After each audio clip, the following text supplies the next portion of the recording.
When we talk about God blessing man, we are talking about God in man working blessings with man. So the first foundation that says Abraham paid tithe out of the spoil is questionable.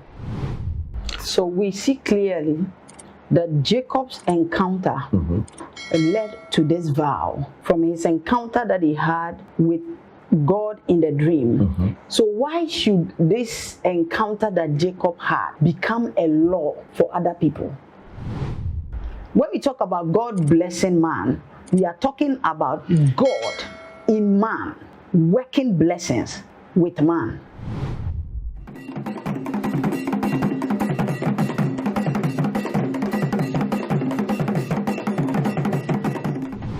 Welcome to Nyansa TV, another beautiful episode here with Mama, Evelyn, Warlson, and aka Asasaya. Come on. Today, I'm discussing a very important topic in religion. Most religious believe that paying 10% of your earnings, your gifting, your profits to your spiritual group becomes what makes you wealthy. Tithe has become the order of the day in the church. As the governmental institutions are charging 10%, 15% of tax, the church is taxing 10% of tithe. So TNT, right? There's so much to learn today. The foundation of tithe is my topic. Don't be annoyed. Don't be angry. You've learned something. But this is a new thing to learn. Take your books. Go back and learn. Today, there is so much I'm going to share. The first ever time I'm speaking about tithe, the concept of tithe. But I can't get to say doc palm, doctor in your palm. I'm coming away today with a beautiful episode. Remember to subscribe to the channel. Join this family. We are learning each and every day. I know it's helping you. If you're a new subscriber, I welcome you on board. I'll be right back. Doc Palm is back with all new exciting time with your medical doctors and health professionals. Did you know that Doc Palm has introduced all new opportunities to chat with your preferred physician for free? Yes, you heard me right. Chat consultation on Doc Palm is free. Download Doc Palm on Google Play Store and App Store. Doc Palm, convenience. Doc Palm, your health in your palm. Terms and conditions apply. Oh, you're welcome. Thank you. This concept of tithe is really eating me up on my channel. Please, and a very big please, I want you to take us back. The foundation of tithe. You've been learning so much. You've unlearned. You keep on learning every time. So anytime we come to you, want to find out your new learnings and the informations you have that we can also follow and also learn. And I think today you help us to learn more. We're talking about the concept of tithe, the foundation of tithe. People are paying 10% of everything, but they're not seeing anything in return. Tell us about tithe, 10% of it. Why do you have to pay tithe? All right, thank you for having me. First of all, I'll greet all my followers, my family, the Great Awake Movement, the School of Sons, the light bearers who are also pushing forward with their great knowledge, and I'm glad to be a member of that platform as well. And also to all our viewers, those who are watching us on Mysteries, Nyansa TV, please comment, share, and subscribe. Subscribe, tap it. Come on, tap it down there. Today we are going to talk about the foundation of tithe. The foundation of tithe. It is a beautiful thing that we already have an idea of what a tithe is and the various forms of tithes that we could accept, initiate, and stand by. So this is going to serve as a deeper understanding for those who are into tithes and those who want to come into tithes or those who want to know more about it. Right. So that when you are making a decision, you make the decision from a well-informed point of view. Right. That will also help you not to indoctrinate others by your understanding. Okay. And feel that your understanding should be what everybody else accept. When we talk about tithe, what is tithe? Okay. Tithe is simply 1/10 of anything that you set aside. It's just to say 1/10. It has been a religious term because from our religious perspective, we have come to the understanding that a man who ever lived paid a tithe or 1/10, and out of that 1/10, it has become a part of the norm of our religious bodies. In that sense, we also have to incorporate the principles, the rules, the regulations, the laws that have generated from generation to generation, dispensation to dispensation, to strengthen the power of the tithing. We have to embrace it, because if you, like I said, every law or religion has a stronghold. Okay. That stronghold enables the religion to thrive. Okay.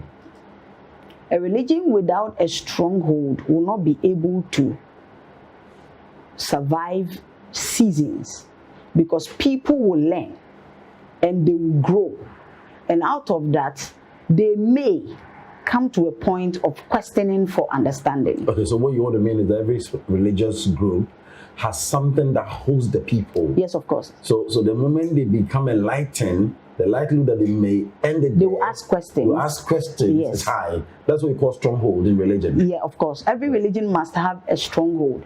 If it doesn't have a stronghold, it will be difficult for that religion to thrive. Okay. That is why it's necessary to have a stronghold in a religion. That stronghold enables the religion to get grounds in whoever is practicing that religion.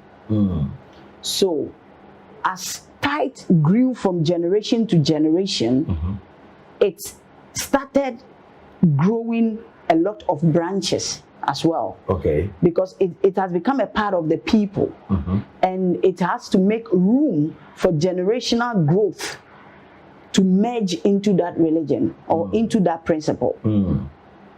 So anytime you can check, just do your research, you realize that there are some things that some religions did not practice from the beginning, but today they have incorporated it as part of the religious rites and rituals, because really every religion must have its stronghold that keeps it, and as it grows, it grows other branches that will help other people to come into that religion.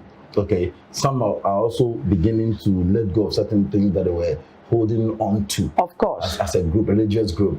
Anything that religion gives out, whenever you see any form of religion has given out a tradition, it means there's a new one that will replace it. Okay. Like, we will not do it this way, but now we'll do it that way. Okay. You get what I'm saying? Okay. That's what I'm saying. From generation to generation, the strongholds of the religion must grow.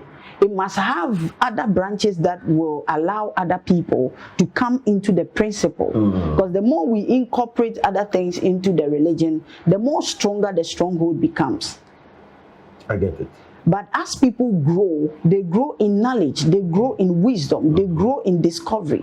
So they will start asking questions. I get it. And answers must be provided for these questions. Okay. That is why it is important for us to explain this tithe so much and so well that those who are seeking for the knowledge will know whether they want to continue, whether they want to jump on board or not. Okay. So it's not a duty to tell you not to pay tithe. No. Our duty is to explain the concept well. Exactly. Then you do your own readings and find it. Exactly. Do your final decision. Exactly. Wow. All forms of giving has a reason, a purpose. Okay.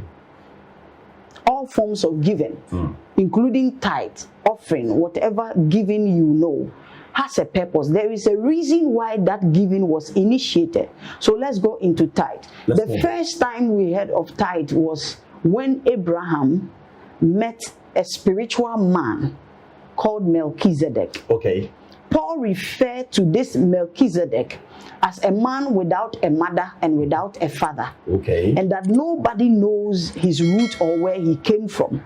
But he was a king in Salem and a priest in the house of God. This is the description that is given to Melchizedek. Okay. Now, Paul also says that this Melchizedek is a similitude or has similarity to Jesus when we compare their priesthood and what they stand for. Okay.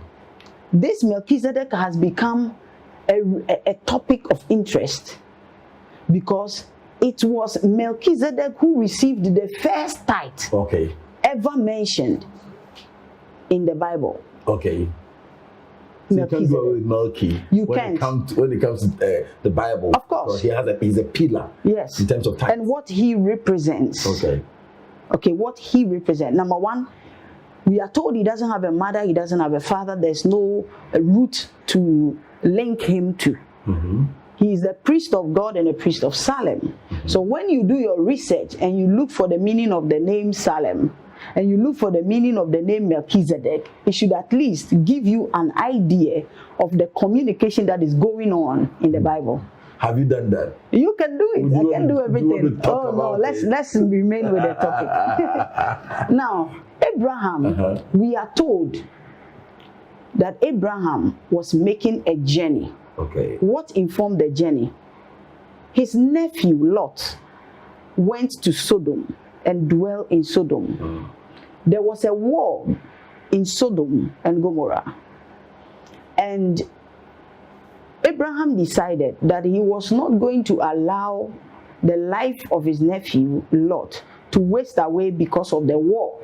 So he was journeying back to Sodom to save Lot. To help them fight. Exactly, to save Lot. Okay. So in Genesis 14, would you like to read the scripture? In Genesis 14, we see Abraham journeying all the way to Sodom so that he will go and be a part of a war that was already happening.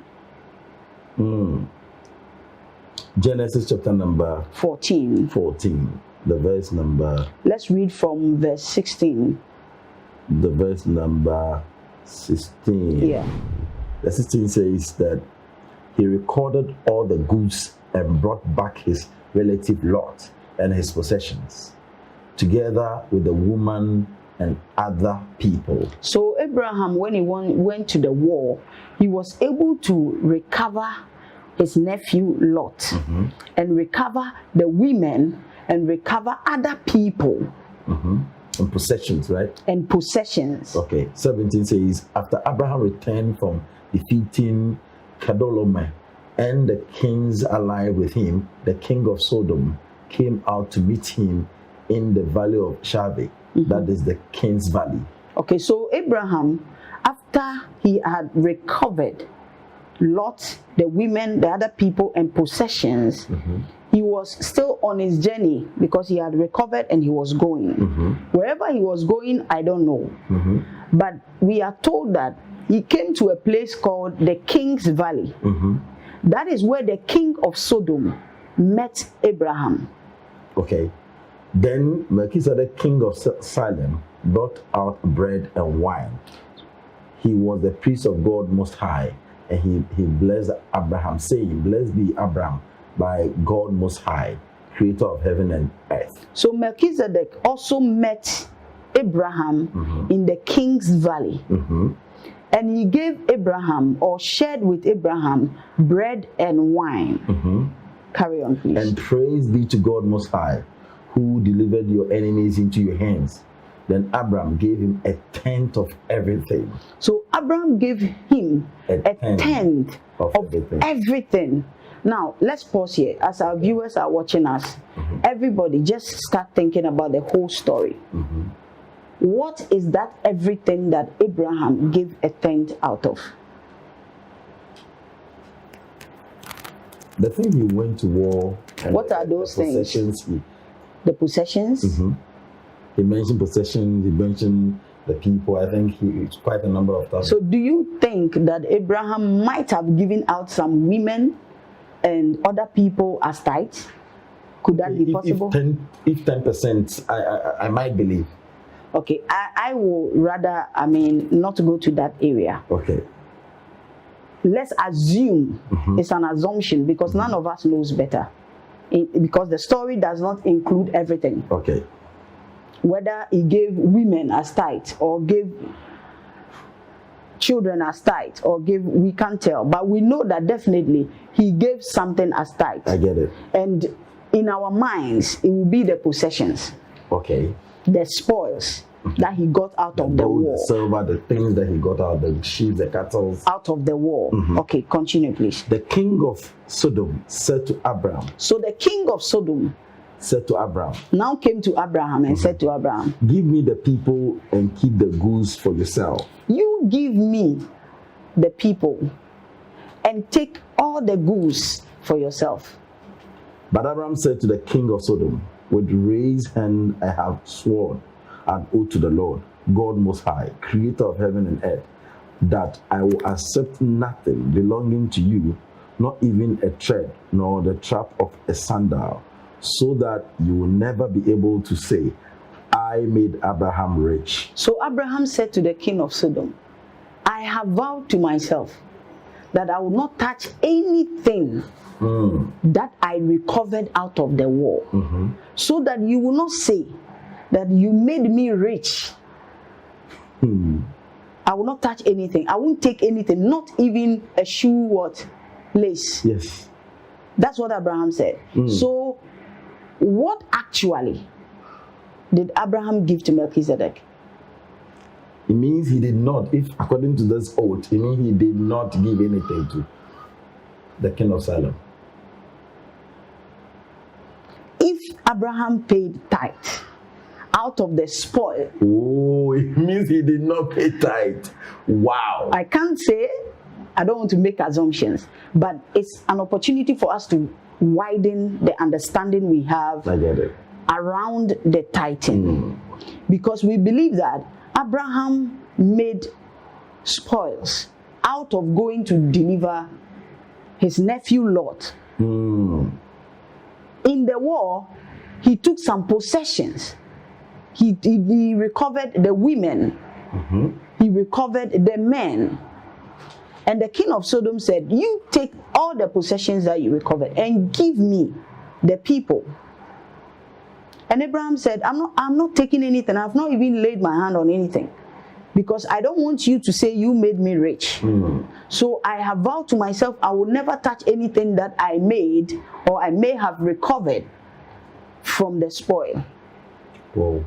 So was it that all the things that he recovered, help me, all the things he recovered, that he gave everything to him? So the question is, out of what exactly did Abraham pay tithe?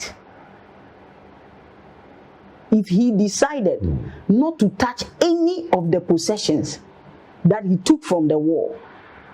So let's read the 22 again. But Abraham said to the king of Sodom, with raised hand I have sworn an oath to the Lord, God Most High, creator of heaven and earth, that I will accept nothing belonging to you, but even a thread or the trap of a sandal, so that you will never be able to say, I made Abraham rich. Not even a thread. Continue. And I will accept nothing but what my men have eaten, and the share The that only belong to the men only who were with me. thing I have accepted is what my men have already eaten, and the portion of the men which went with me, what they also ate. Oh. The possessions that I recovered in the war, I only gave to the men what they would eat. And the men who went with me, I fed them out of that spoil. Apart from that, I've not touched anything. So when they were coming, what were they carrying that Melchizedek? So the first foundation that says Abraham paid tithe out of the spoil is questionable. Oh. You get me? I mean, there is a lot of questions about Abraham. It's questionable because the man said he is not interested in the spoil out of the war. And he has not laid a hand upon any of the things he recovered in the war. So that the king of Sodom will not say that he made him rich. Now, when Melchizedek was blessing Abraham, he blessed Abraham out of the relationship that Abraham had with God. When you listen to the prayer, he said, bless you, Abraham of the Most High God. So Abraham had a relationship with God. Melchizedek was aware, even up to date, some people are praying based on the relationship that Abraham had with God. So when they want to call on God, they call the God of Abraham. I get it. You understand? So this man said, I am already rich, made by my God, and I don't need your possession. So I don't touch your possession to make me who I want to be. So from the war, Abraham made a spoil. That spoil belonged to the people, not for him. He went there to recover Lot, his nephew. So he did not take anything with him. He said he didn't take anything. He said he didn't take anything out of the spoil. So what exactly did he pay the tithe from? So that our mind will not be centered on he did something and God had to pay a tenth out of what he did. Or he got something and had to pay a tenth out of what he got. Wow. Because if you don't get clarity, it will mean that anyone that goes to war or does any kind of job must pay 1/10 of that interest or profit or harvest to God. That's the concept we have now. Because the foundation itself that says that it was out of the spoil that Abraham made that he paid the tithe. Now Abraham is telling us that he had no interest in the spoil, and he has not laid a hand, not even on a thread, so that the king of Sodom will not say it's out of the spoil that made Abraham rich. So how did he pay the tithe? And from what did he pay the tithe? That's the first thing. Just ponder over it. Okay. Now we are going to another concept of tithe. So here, this means that Abraham did not pay tithe. We cannot assume that he didn't pay tithe to Melchizedek. But then he is saying that he doesn't want to touch. He didn't touch anything. He didn't touch anything. As he said, what at all did he receive before paying tithe on? That is left. Tithe was not paid. That is left for every viewer to go back, sit down, ponder over it, take the scripture, do a research on it. Because if I'm told that Abraham paid tithe because he did something and got profit or spoil out of something, and he paid tithe out of it, so you are also supposed to pay tithe when you make profit out of something. And now you are reading, you've observed that the man said he didn't even touch what we say or we assume was the reason why he was paying the tithe. You see, the reason why, yes, the reason why he's paying the tithe is that he went to war, he made spoil, goats, sheep, cattle, you understand, wine, bread, human beings that he recovered, and he paid a tithe out of what he recovered. And the man said, because I don't want anybody, including the king of Sodom, to say that I was rich because I went to war and made spoil and took the people and the things. So I decided not to lay my hand on even a thread among the spoil. So he didn't touch anything. Is that what it means? If yes, then how did he pay the tithe? Let's ponder over it. So everybody will ponder over it. How did he pay the tithe? Let's move to the next stage. The next stage of tithing is the Jacobic tithe. So Abrahamic one is gone. The Abrahamic tithe, this is the concept of the tithe. Okay. That he met Melchizedek. And you see, all the concept of tithe, the foundational concept of tithe that I'm going to talk about will show you one thing in common. They all had a certain encounter. They had a certain encounter on the journey. That is why they vowed or they promised. Nobody told them to give 1/10. Melchizedek didn't ask for 1/10 from Abraham. It was an encounter that Abraham had that made him give. We are told he gave him bread and wine. That's the only thing we see in the King's Valley. That we see Melchizedek exchanging with Abraham. And Abraham gave Melchizedek a tenth, we are told, of everything that he possessed. out of the war. No, he said he didn't bring anything. So that is it. So you ask yourself, from what are we supposed to pay the tithe? If the man that initiated the tithe didn't pay out of what he got, then where are we supposed to generate that tithe from? Let's go to So we go to the Jacobic tithing. So we go to Genesis 28, and let's see how Jacob also, of course, Jacob is a descendant of Abraham. So he definitely had an idea of the tithing. He had been into tithing. He's worked around tithing. So he is very, very, very familiar with the concept of tithing. But let's see how he also. Genesis chapter number 28. 28. Let's go to verse 20 downwards. The verse number 20. Okay, the verse number 20. And I read. Let's rather go start from 13. The verse number 13. Where Jacob had a dream. And then he saw, There above it stood the Lord. And he said, I am the Lord, the God of your father Abraham. You see, the God of who? Your father Abraham. So now, the communication that is coming from the God Jacob saw on top of the ladder, because he laid on a stone. And on the stone, he also saw a ladder that was coming from heaven to the ground. On the ladder were descending and ascending of angels. And God was sitting on top of the ladder. Or above the ladder, he could see God seated.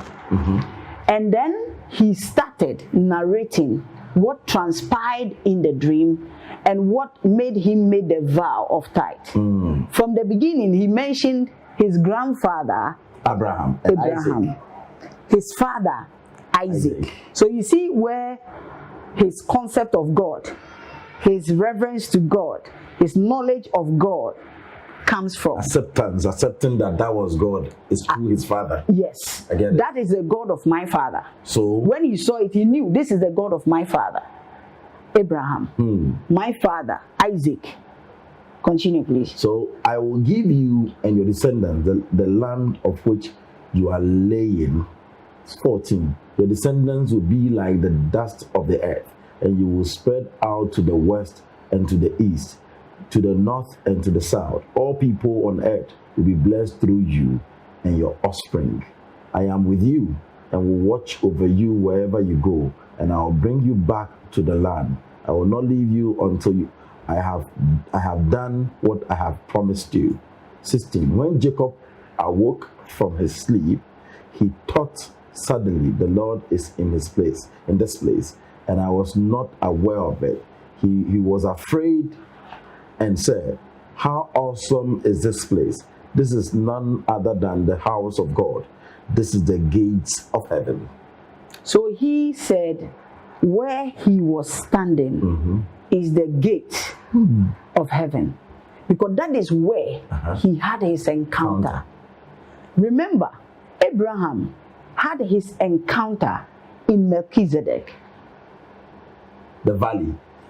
In the valley of the kings. Okay. And out of it, whatever he experienced, he gave 1/10 of what we do not know or cannot specifically point that this is what he paid out of or not. Okay. Now, Abraham has also had an encounter. Jacob has also had an encounter with the God of his father. Okay. And he's saying that where he got the encounter is indeed the gate of what? Heaven. In that sense, it means that for us to get to heaven. Well, let's get to the gate though.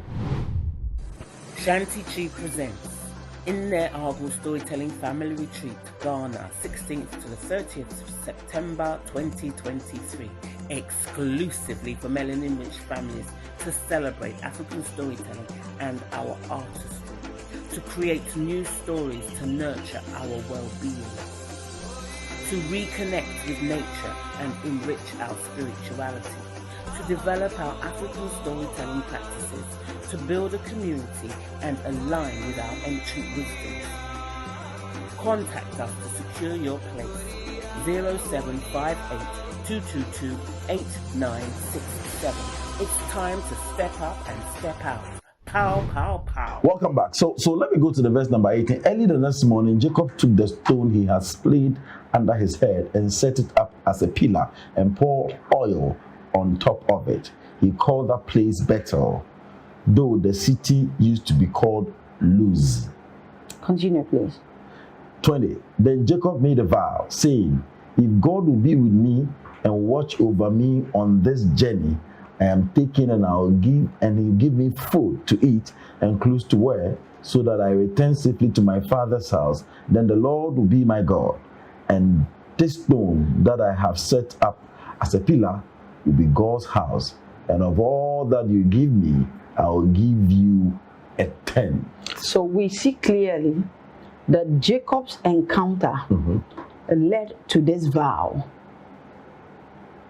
From his encounter that he had with God in the dream, he said, if you are able to do these things that I saw in my dream, then you will become my God. It's not based on my father or anybody. My personal experience with encounter. And this is what I'm going to do. If I have bread and I have clothes and I come back from my trip, I return safely, I'll give you 1/10 of everything that I make out of the journey. So why should this encounter that Jacob had become a law for other people? So this is his personal dream. He decided to do that. Nobody showed him what to do. He decided to lay that stone as a pillar. So Nyansa, if you dream, and out of that dream, the encounter you have, you set something aside to remind you of your dream and become a covenant between you and God. Must it be imposed upon me to also do the same as you did out of your dream? And this was not a law until Moses passed it as a law, according to the Bible. We'll come to Moses. We'll come to Moses. So apart from Abraham, this was the second time somebody's just talking about tithe. We didn't hear Isaac talking about tithe. Probably he did. Okay. That is okay. Because he's the son of Abraham, the man that paid tithe. All right? All right. Jacob happened to be the grandson of Abraham. And he definitely, undoubtedly, could have heard the grandfather talk about tithing, because in his prayer he referred to the God of his grandfather Abraham, and he may have even practiced some form of these tithing. I cannot make assumptions now. Look at it. But Jacob stated clearly that I am going on this trip based on the dream that I've had. If you, the God that appeared to me in the dream, who is the God of my father, if you are able to give me clothes and then give me food and I return for my journey, I will make you my God. Number one. And then I will move you from the sky where I saw in the dream and bring you into the stone that I laid on. And it will be the pillar where I will meet you. And I'll give you 10% again. And every profit I make or possession that I'm able to make from my journey, I will bring it here and give you 1/10 of it. Now, so let me ask this. According to the Bible, every Christian is supposed to pay tithe so that God will open heavens and windows of heaven and pour out blessings. So he will prevent the devourer from devouring our work and all that. So tell me, don't you share the same assumption that we need to pay tithe for God to bless us? My understanding of that, talk to us. That promise, or let's say that threat. It's threat. If you don't pay the tithe, he will allow the devourer to come and devour you. Oh. That is why anytime someone's business is shooting down, you are advised to do what? Pay your tithe. Because the more you pay your tithe, the more God does what? Blesses stops you. the, yes, of course. So the scripture, the verse, impress on us and on our intelligence that unless we have paid tithe, God will not stop the devourer from devouring our finances or our business. Then God becomes a conditional God. Okay, push it. So we are conditionalizing him. That is why I say the way you encounter God must not be the same way that I must encounter God. The fact that you had a dream, and out of the dream you decided to make a vow and pay that vow to God, does not mean I should live by the laws of your dream. So, if you pay tithes, is it wrong? No, we are not telling anybody that paying tithe is wrong or paying tithe is right. We are giving you the opportunity, okay, to learn much deeper about the topic, the subject, so that you will do it from a well-informed point of view. Okay. You understand? A well-informed point of view. Because Abraham paid a tithe. Why did he pay a tithe? He met Melchizedek. Melchizedek as the king of Salem, who has no mother, no father, but he was a priest of God. And he said, Melchizedek served him with bread and wine. They sat down and they communed. And then Abraham gave him 1/10. Out of what? We don't know for sure. People have paid tithe and they are blessed. Others have not paid tithe and they are blessed. Wow. There are people who have never paid tithe in their lifetime, but they are blessed. Now, the problem we have is that we keep conditionalizing God. Okay. Because if someone has an encounter with God and he comes back and say, I had an encounter with God, I made a vow, I'm doing this and God is doing that for me, then we assume that every individual must be under that condition, that you also have to do it for God before God blesses you. Before Abraham met Melchizedek, was Abraham not blessed? He was. So where is the concept of you have to pay tithe before God will bless you?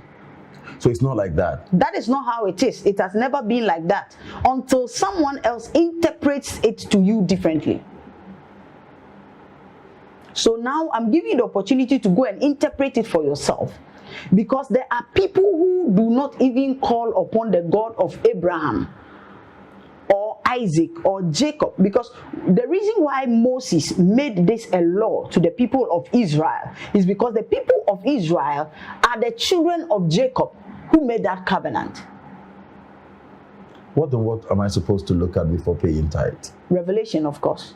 Encounter, of course. Understanding, of course. If I want to pay tithe, I must have a revelation that moves me to pay that tithe. Okay.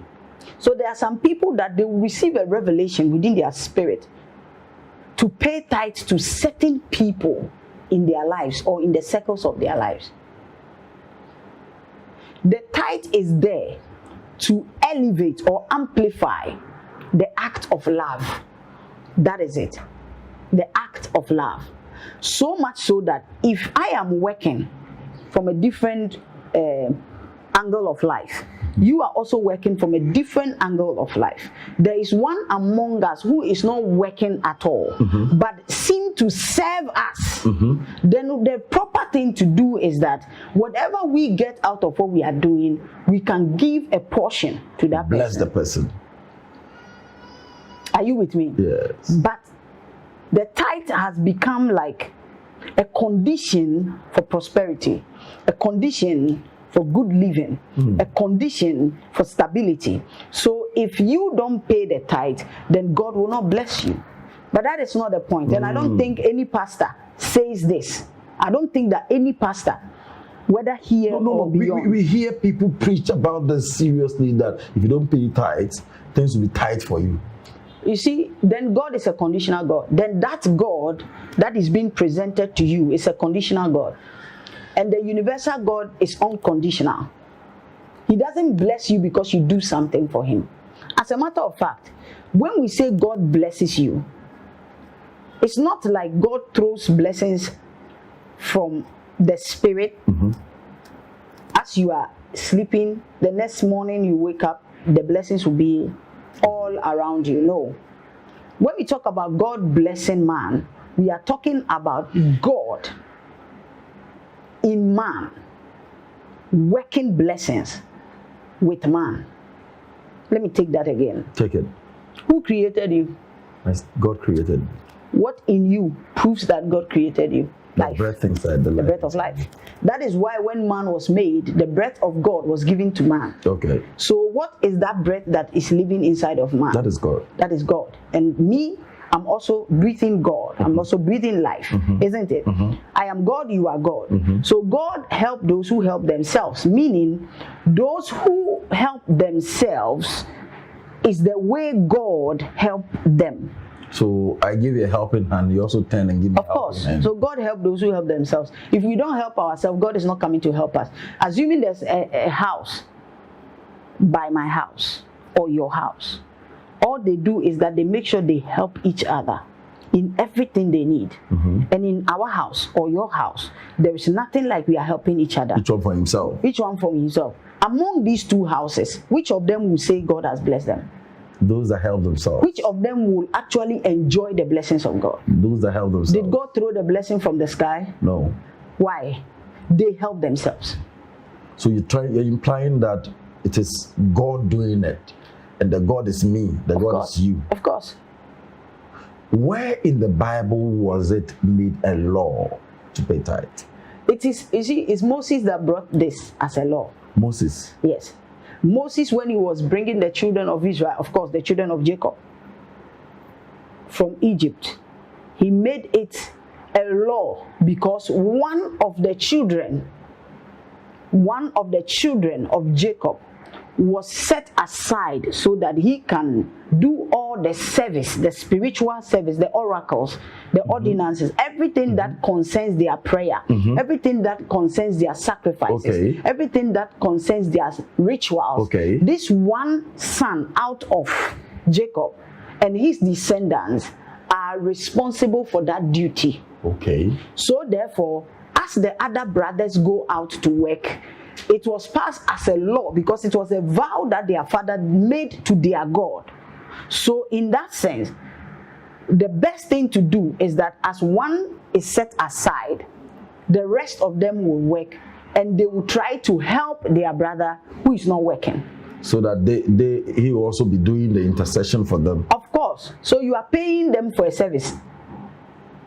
They are serving the entire family when it comes to the spiritual. So if I'm a church and my members are saying the pastor doesn't work, he intercedes for us, let's save 10% of our money and give pastor so the pastor can also have a living. Is that wrong?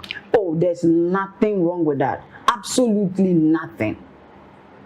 As a matter of fact, would that come with blessings? As a matter of what kind of blessing again are you expecting? You are giving a man out of what you have.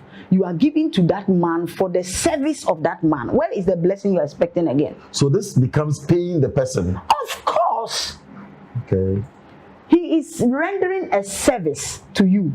And out of that service, you say, okay, this service is beneficial to me. So let me give him a token of what I have made. Okay? And as the result, you choose to pay 1/10 and give it to him.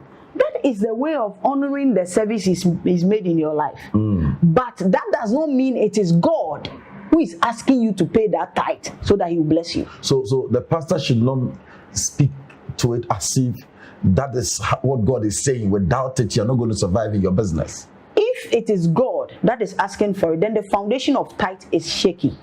Because the foundation says that Abraham chose to give tithe to Melchizedek. Okay. Jacob, out of his encounter, decided he will give 1/10 of whatever he is able to recover. You understand? So God didn't impose on Jacob that you have to give me 1/10 of what you recover.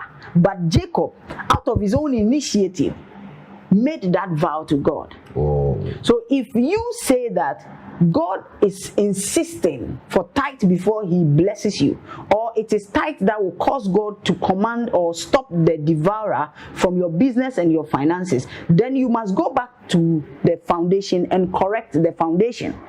Oh. Because the foundation says otherwise.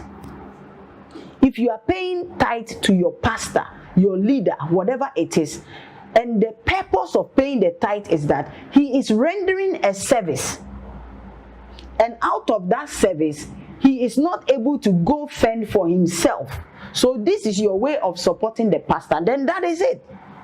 Don't expect blessings from. There is no blessing that is coming from anyone. Which blessing are you expecting? The windows of heaven are opening and no. You see, that is why you see those who don't pay tithe. Are they not blessed? There are people who have never paid tithe their life. They are making inventions. They are creating things. They are making money. They are establishing businesses. They don't pay tithe. It's not tithe that prosper you. Tithe is a way that the family, that Abrahamic family, his children, his grandchildren, decided that they will relate with God through that 1/10. Now, and as a result, one of the family was set aside to perform these ordinances for that God, and the other children should support them. So if your pastor is rendering a service to you and you feel that service is very crucial to your life and very important, and you want to give something for that service, there is nothing wrong with it. But that is not God asking you to give him money so that he will bless you. Are you saying tithe is just like seeing somebody in my society who is in need and I decide to say, oh, take this and help your family? Your child is not going to take school fees. It's just like that. I can do that. You can do that if that is the revelation. You see, that's why I say for paying tithe, there must be a revelation. It touched my heart to help them. That is your revelation. That's it. So I decided to help the person. Exactly. It is equated to like paying tithe in the church. There are so many forms of tithe. Talk to me. What are there are so many. We have treated some of them. We treated the tithe that are paid in 3 days or 3 years, the yearly tithe, the weekly tithe, the monthly tithe, the tithe that we give on Baileys, on corn, on wine, on animals. The ones that you are supposed the ones that you are supposed go and chop yourself. Yes, the one that you have to gather people around you who are serving you, who are working for you. Sit down with them with that tithe and commune on that tithe. That is a way of even appreciating the people in your house for the service they render to you. So pay tithe from the perspective of revelation. By just supporting from your heart. Because Jacob's tithing came out of a dream. Mikra presents Worship and Shrine, the visit to the sacred forest, the Aquaside service. Are you ready? 9th, 10th, and 11th of June. Sleep over at Unyame Kesikrom, the Aquaside service. Are you ready? Call us now.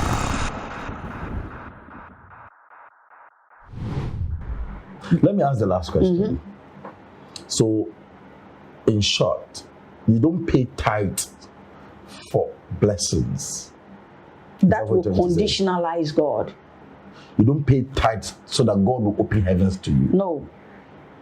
Then why do you have to pay tithe? You have to pay tithe when you decide that you have to pay it. When you, the individual, believe that you have to pay tithe, ask yourself, why must I pay the tithe? What have I seen that is making me pay the tithe? And to whom am I going to pay the tithe? If the pastor is rendering a service to you, and you feel that service that is rendering to you, you want to pay tithe, that's your vow. That is how you want to appreciate him. So it should not become law in the church or in any religious group that this must be done. It can be a law in a religious group, but that law is not supposed to condition God universally for everybody. No. If in your branch or your church denomination say that we will do this every month, yes, it is you who have decided. If you don't want to pay, don't be a part of that organization. Because if you go to Rome, you do what Romans do. Once you accept to be part of that group and that body, the principle and the law that guide that body, you must obey. You understand? And the tithe is not supposed to make you think or feel that your tithe must command God to give you blessings. So don't give and expect that God is going to pour blessing the next It Monday. doesn't work like that. Okay. If you are giving tithe for a specific thing. If you have a revelation of that thing, then be expectant of it. Example, Jacob said, if you give me bread and you give me clothes and I return for my journey, I will do what? I'll bring you 10% of it. Did he mention children? No. But someone can also say, I'm giving this tithe to this person or this pastor or this group of people or this. God, I am making a vow with you. As I give out this tithe, give me the fruit of the womb. Of course, it is not God that is saying your tithe is what is moving him to give you the fruit of the womb. That is your mentality. That's your understanding. I get it. You understand? I will not wait for God to tell me, or I will not go to God and say, you know something, I need fruit of the womb. I'm going to give you 1/10 of my salary. Please give me a child. I'm not doing that. Because that will conditionalize God.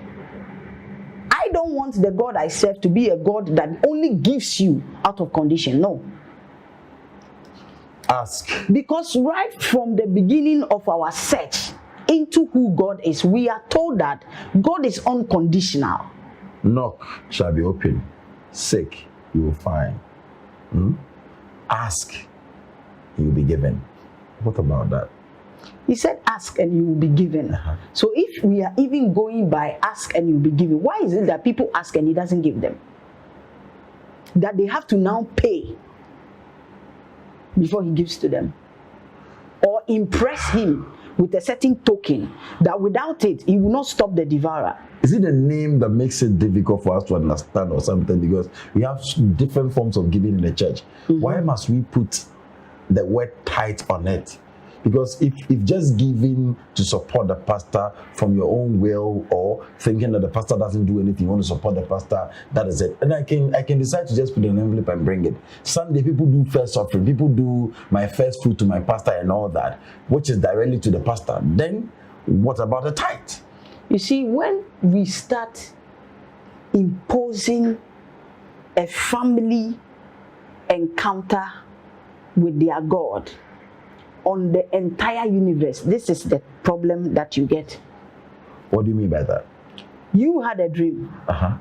Nyansa, if you have a dream today, are you going to tell the whole world that based on the dream you had, they should stop eating something, or they should stop doing something, or you are initiating a new law that it must affect the whole world?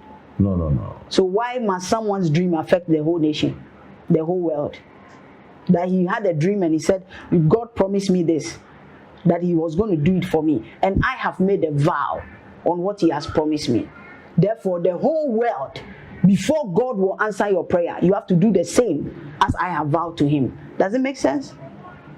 This is sad. Let me end it here. You heard it. Go back. Research is not from my point. I'm also learning. Please unlearn. We are all learning. Unlearn. Relearn. Very important. Go back. Take the Bible. Read. Don't read from your pastor's point of view.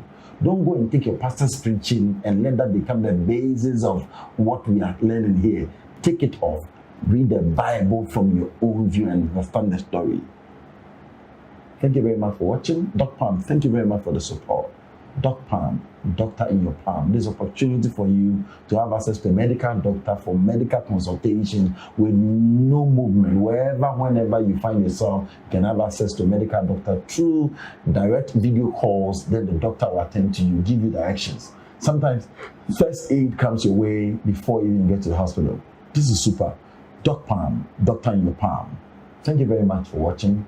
It has been super here on the first concept of tithing. One thing that I didn't touch on was the concept of God, and that will be my next episode. We'll talk about God. Because you keep on hammering and God. You understand the concept of God. Are you ready? Don't miss it. Remember to subscribe. And let me just chip this in for the understanding of our viewers. Move it. If your pastor is giving you a teaching on tithe or on anything, take the same concept, take the same knowledge that has been given to you. Have time to go into what has been given to you. Make references, search within it. Sit down and meditate upon it, because if your pastor is giving you something, that is not wrong entirely. It's not wrong. But for you to be limited to that knowledge that you are receiving, so much so that you don't ask for understanding, that is where the problem is. Okay. So our advice to you is that whatever your pastor is preaching, whatever knowledge you are receiving, go home and search deeply into it and ask questions. Ask questions. If possible, when you get those questions, take some of them to your pastor, because he will not have the time. Yes, he will not have the time to go into everything. But as you go over it, ponder over it, as Paul said, we have seen that the people of Berea, they are very, very, very intelligent. That whatever message that we give to them, the people of Berea or Athens? Berea. Okay. The people of Berea, whenever you preach any concept of God to them or religion to them, they go back and they cross-check. They check to see whether what you are saying is exactly as it is written. They don't receive with faith. No. They check the scriptures. So that is what we are supposed to do. If you go to church and your pastor preach, he cannot spend the whole day talking about one concept. So he has given you something. Go back home, sit over the message, dive deep. If you have questions, go back to him and ask him, Pastor, when I did a study on this, I came across something that I need clarity. Because I have that questions. You understand? Yes, because you need to ask. If we all start asking questions, the person that is asking questions will not be demonized. It's because other people don't ask questions. That's why when you ask questions, you become a demon. But if all of us are asking questions, pushing the pastor to speak, it will even help the pastor to go more into what he's giving to you, because he knows that you will ask for more. But if you don't ask for more and you say what he has given to you is okay for you, then I have faith, I believe he will remain where he is with you, because help that your is pastor what to learn. Yes, if you say you are a baby, I'll give you milk. If the milk is okay for you, I'll continue giving you milk until you grow. If you grow, they will give you what you need to build your body as an adult and not a baby. Can you repeat that? They will watch it. They can rewind and watch it. They can rewind and play. I love this rewind and play. So if you remain a baby, you keep on taking the milk and you're comfortable, you'll be there. Yeah. Until you decide that you are a grown-up, they will keep on giving you the milk. Exactly. But if you grow up, they will change your meal for you. Yes. It's not only the pastors that want us to grow. Not only the pastors. Paul said, I desire that I will give you the things that are more hard and solid in this thing that I'm teaching you, but you seem not to receive it. You seem not to grow. You seem not to mature. So you are remaining in the elementary things of this Christ we are preaching to you. And the elementary things are repentance, baptism, judgment, and laying on of hands. So you see, the church is still remaining in repentance, baptism, laying on of hands, and all that elementary concept, when we are supposed to grow and receive higher things, because the members don't want to grow. So entirely we cannot blame the pastors. If we are comfortable with it and we don't ask questions, they will give us what we want. That's it.